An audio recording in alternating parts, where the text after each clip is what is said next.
welcome once again to M5's English language learning program, Let's Speak English.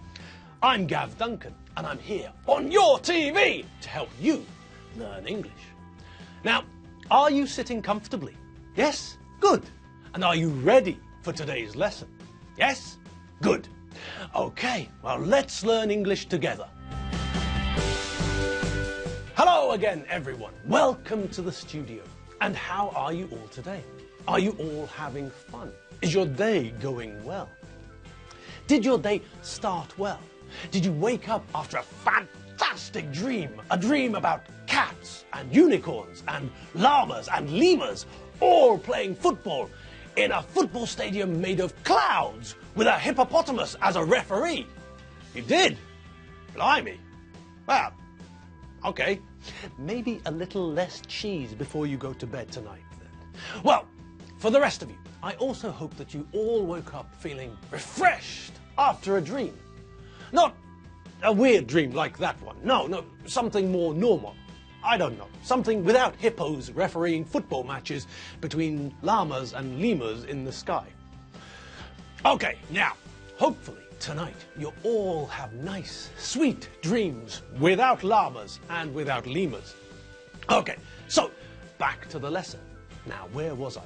Oh yes, hopefully everyone's feeling wonderful, and let's keep that feeling going. Yes, we're here, we're back, and it's already the middle of the week. Yes, welcome to Wednesday, people. We're at the halfway mark, and that means that it's time for the Wednesday mini revision session. See you on the other side. If we're standing in the street and we're trying to think of something to do, then someone might say, let's go to the cinema, or let's go to the pub, or let's eat pizza tonight, or let's go home. All of these sentences are examples where we're using the imperative to make a suggestion to the rest of the group. We're suggesting what we should do. Okay, so now we know that we can use the imperative form to give orders, but we can also use the imperative form to make suggestions too. Good.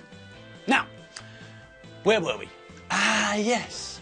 Yesterday we saw and heard a conversation between Lizzie and Tim Benchfield, didn't we? Alfredo sent Lizzie to fetch Tim from the car park. Alfredo told Lizzie to go from the supermarket to the car park and come back with Tim. He asked her to fetch Tim.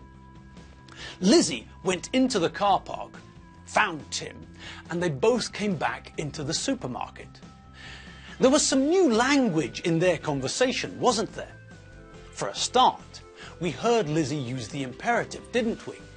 She told Tim, hurry up, which is another way of telling someone to move faster. She also said, come on, which in this situation means the same thing as hurry up. And she also said, get a move on, which also means the same as hurry up. So now we know some new ways to tell people that we want them to move faster, that we'd like them to do what they're doing more quickly. We can tell them, hurry up, we can tell them, come on, and we can also tell them, get a move on. Now, one thing that we often see when we see an imperative command written down is that the imperative is often followed by an exclamation mark. Not always. If I'm suggesting that we do something, then perhaps it's not an exclamation. An exclamation is normally a comment, something we say, a remark, where there is surprise or a strong emotion, like anger, for example. Imagine a situation when you wake up in the morning, get out of bed half asleep, walk towards the bathroom, and then you walk into the bedroom door and stub your toe on the door. Now, think about what you say in this sort of situation. It's not a nice word, is it? No. And it's not the sort of thing that you say quietly and nicely, is it? No. It's something that you normally shout And because it's a word which is full of pain and anger, then it's an exclamation. You exclaim, you cry out in surprise, pain, anger. Now, this means that if we see the word you say written down, we indicate the strong emotion connected to the word.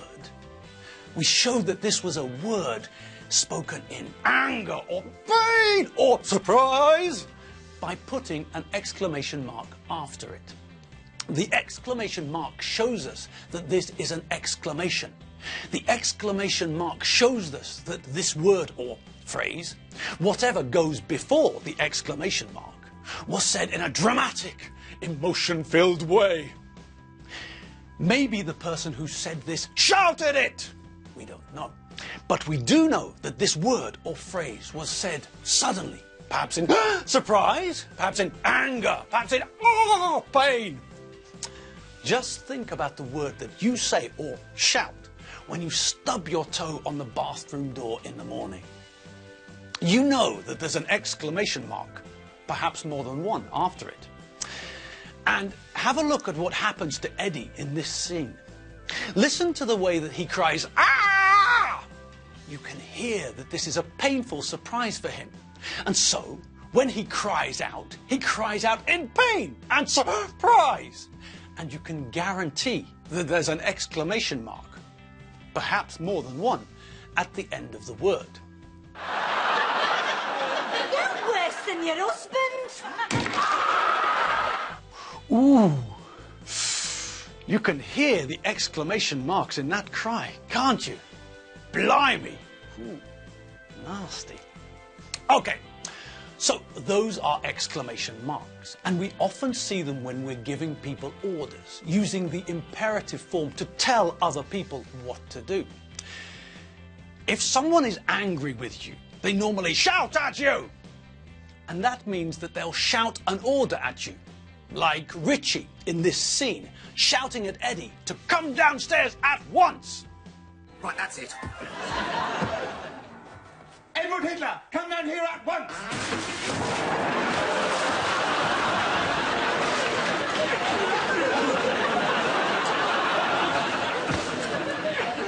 So, that's another example of an exclamation, here in the form of an order, using the imperative. Okay then, what were we talking about? Oh yes, I remember. We were talking about what Lizzie said to her brother Tim, weren't we? We were looking at the imperative, weren't we? Yes, we were having a look at what Lizzie said to her brother. The fact that she used a verb in the infinitive without to order him, to tell him what to do. Hurry up, come on, get a move on. All of these mean the same thing. She wants Tim to hurry up, to move faster. Alfredo told Lizzie to fetch Tim, and that's what she's doing. She went into the car park, found Tim, and now she's bringing him back into the supermarket with her. Okay, now I know that the imperative is very easy to use, but just to make sure, let's have a little bit of practice, shall we? Look at the following sentences and then change the sentence so that it uses an imperative. Okay, as usual, let's do the first one together as an example. That was a sentence using an imperative. Did you notice? I'd like you to sit down. Sit down. So, what did we do to change that sentence? Well, that was a very easy one, wasn't it? All we did was use the imperative form of the verb to sit down, which we make by removing the to from the front. And we made sure that the meaning is the same. In the first sentence, the person is being polite. But in the second sentence, the meaning is the same, but the style of the sentence is more aggressive. Okay, so have a look at these other sentences and change them so that the meaning is the same, but with an imperative. Can you open the door? Please move faster. I think we should go to the pub. I don't want you to eat my cake. It's not a good idea to touch that snake. It's poisonous. Someone asked you a question. You should answer the question. When I go on holiday, I want you to water my plants. I don't want the door closed. I want you to come here. Okay, so they were all pretty easy, weren't they? Well, how did you all get on? Let's find out. Hey! Another imperative. Okay, here we go. Can you open the door? Open the door. Please move faster. Hurry up. Come on. Get a move on. I think we should go to the pub. Let's go to the pub. I don't want you to eat my cake. Don't eat my cake. It's not a good idea to touch that snake. It's poisonous. Don't touch that snake. Someone asked you a question. You should answer the question. Answer the question. When I go on holiday, I want you to water my plants. Water my plants. I don't want the door closed. Don't close the door. I want you to come here. Come here. Okay, so how was that? Was that as easy as I think it was? Yes, it wasn't very hard, was it? Okay, let's have a look at what the answers are to make sure that we're all on the same page. All right then. Well, in number 2, we start with a polite request. I'm asking if you can open the door for me. When we communicate the same thing using the imperative form, then all we have to do is take the same verb from the original sentence, the verb to open, and use it as a command without to. Open the door. I'm telling you to open the door. I'm giving you an order. So, verb without to, and then the object. Open. Open what? Open the door. Next. Okay, now this one is easy, isn't it? This is what we saw Lizzie say to her brother, isn't it? If I want to be nice and polite, then I say, please move faster. But if I'm giving a command, an order, if I'm telling you what to do, then I just say, hurry up. As an alternative, as we saw with Lizzie, I could also say, come on, or get a move on. They all mean the same thing. Okay, next. Aha. This one's a little bit different, isn't it? It's still the imperative, but it's not a command. It's not an order. I'm not telling people what to do. In this sentence, I'm using the imperative to make a suggestion to the group. So, in this case, I use let's, let us, and then follow it with a verb without to. This way, I can make a suggestion to the group, but it's not a command. It's not an order. I think we should go to the pub. Let's go to the pub. And we've almost reached the end of the lesson. Yes! Another quick look back at one of the lessons of the past few weeks has flown past. And now it's time for us to leave you for the day. But don't worry. Don't cry. Whatever you do, don't go mad and run to the beautician so that she can remove your eyebrows. No. Although it's a terrible thing to happen, the lesson is over and now, well, now there's only one thing you can do, isn't there? Yes. If you need more English, then you can toddle along to www.mediaclick.hu, and there, hidden inside the website, you can find some of our older lessons. So you can watch them again, and again, and again. And remember, they won't be there forever. So watch them now while you can. Also, you should all remember that the vocabulary lists are there as well. So you can always have a browse through the vocabulary. And who knows, Christmas is coming, and maybe if you write to MTVA, they'll release all of our lessons in a DVD pack for Christmas. That'd be a good present, wouldn't it? Yes, yes it would.